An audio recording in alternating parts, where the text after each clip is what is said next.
and thanks for joining me.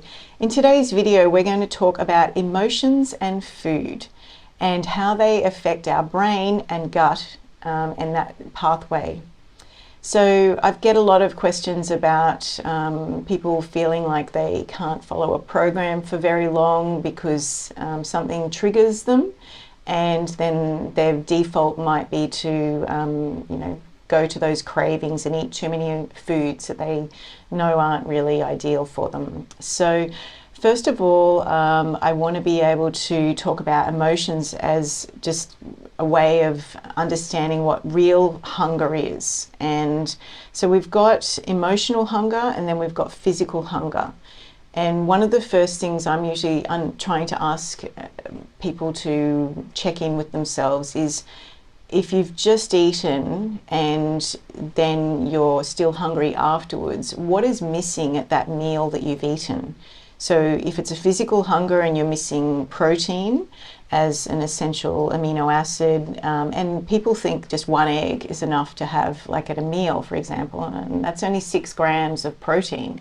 So if you're a 60-kilo woman, you really want to keep your protein at a bare minimum of 60 grams per day.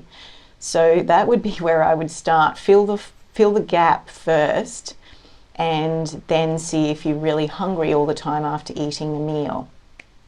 When we're talking about emotional hunger, on the other hand, it's often, there's a little acronym called HALT. Hungry, lonely, angry or tired. And that is a way of checking in if that emotional hunger is actually, you maybe need to talk to a friend, or you maybe need to go for a walk, be in nature, be in the sun if it's available, or turn some music on. That's a great way to change your emotional state. But if it's that kind of hunger that you're needing to feed, then no amount of food is really going to be able to, that's certainly another issue. So the other thing is too, some of our foods that we're eating, they're not really foods. They're kind of like addictive substances that are packaged up like food, but they create an addiction in us because of the types of food manufacturing that we have in our society these days.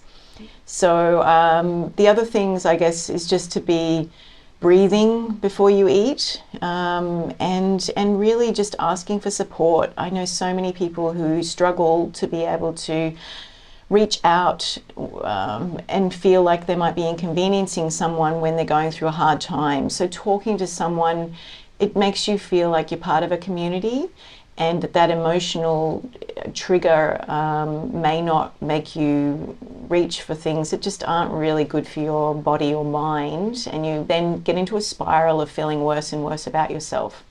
So I hope some of these tips, I'll do another one on emotional eating very soon, because I know it's a really hot topic, especially after all the last few years that we've had.